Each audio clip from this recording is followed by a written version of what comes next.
Hi everyone, welcome to the Mama Elephant June 15th release. This is Rena. I hope you're all enjoying the release so far. Remember to leave a comment for a chance to win a prize from Mama Elephant. Today we are playing with the Yummy Snacks stamp set. First up is Yummy Snacks. This is such a cute stamp set. It is all Japanese snacks.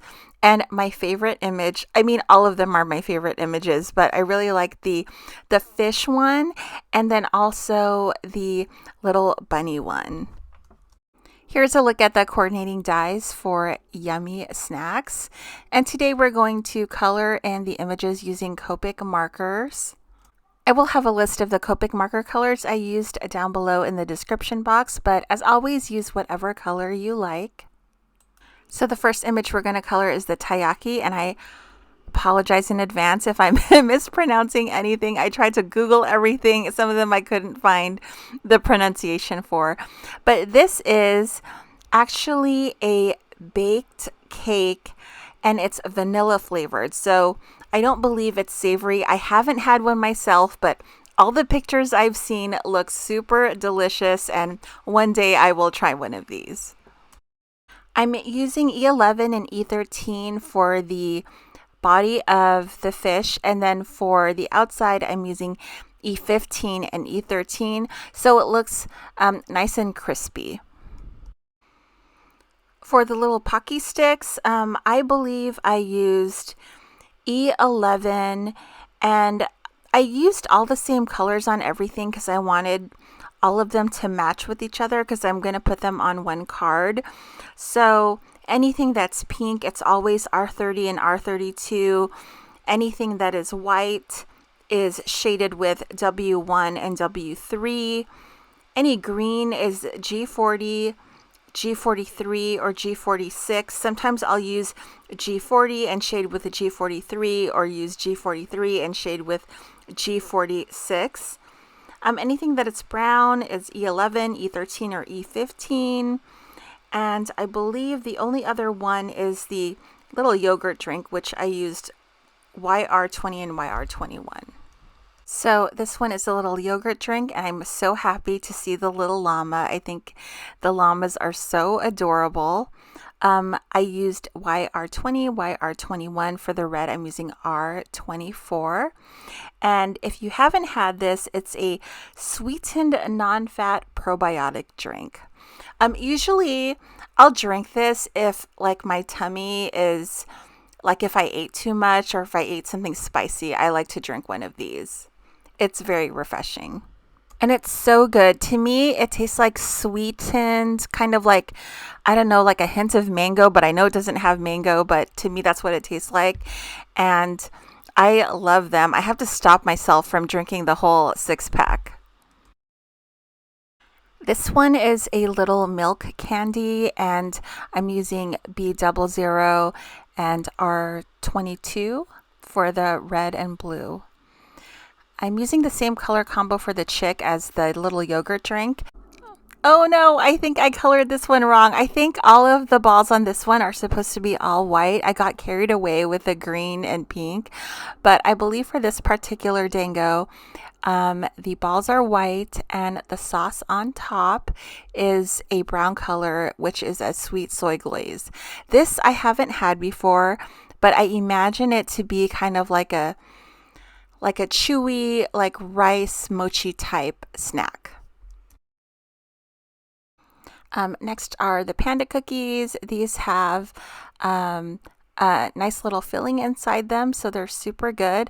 I'm coloring this in a strawberry flavor. I also colored one off camera because I colored a ton off camera because it was so fun, and like a chocolate type coloring.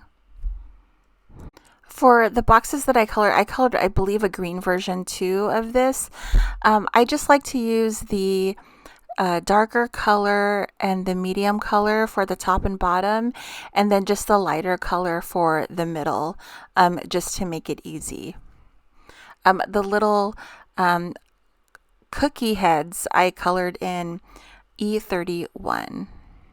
And this panda is so adorable on top, so cute. A lot of these cookie boxes I see at the regular grocery store. So I like to color these in like that matcha flavor and also like the strawberry flavor. So I did all of these in both.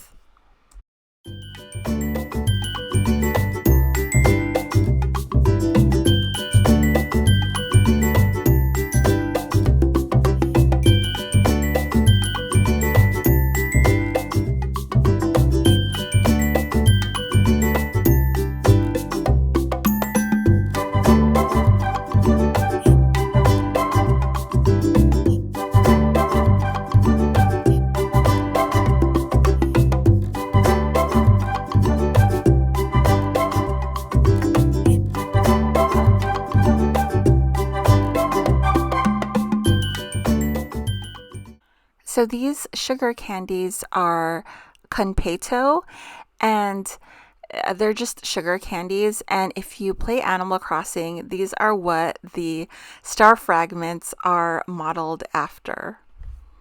So here's what the images look all cut out.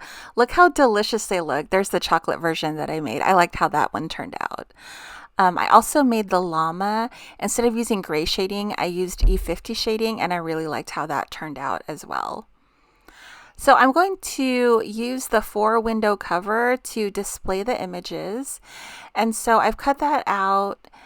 And on the inside windows that pop out, I'm just doing a little bit of quick ink blending at the top. Not the whole thing. I just want a little bit of shadow at the top to give it a little bit of interest. And I used Tattered Rose Distress Oxide ink. That's one of my favorite Distress Oxide ink colors. So I'm putting it together, and as you know, I like to tape my stuff in the back so nothing shifts while I'm adhering stuff before I put it into the card base. And then I've popped in those panels that we ink blended. It just gives it a little bit of interest. I like the way it looks instead of being stark white. And then I am just adhering all of the images, as many as I can, to each of the cards. We're making 2 cards today because I wanted to use one of each image. Whenever I'm stumped for placement of images on a card, I always like to pick out a Mama Elephant cover die or a grid die to where the die cut kind of splits the card into like different areas. I find that easier to do, and it just makes it easier to, you know, exactly where to put the images, and it kind of takes out all the decisions you have to make because it's laid out for you. So here's the second card. I tried to use all of the different color combos that I did. So the one that we colored was green, but for this one I did a strawberry ice cream on the taiyaki. I also really love how the Conpeto, the Japanese star candy, looks, because you can color it, you know, in all these cute little pastel colors, and you can use it like sequins on your card. So I'm using that to fill up some space on that last window, and that worked out really well. I had so much fun putting this together that I almost forgot about the sentiments, but luckily I had cut out a bunch of these banner greetings sentiments, so I decided to use that on these 2 cards. I'm using one that says missing you lots, and the other one is celebrating you. I just like how these look, and it was perfect for this card. And that is it. I'm going to take my card fronts and adhere them to card bases, and I'm calling these cards done. I hope you all enjoyed the video. Thank you so much for watching. I hope you all have an awesome day. Stay safe, happy crafting, and I will see you tomorrow for the last day of introductions. Bye, guys.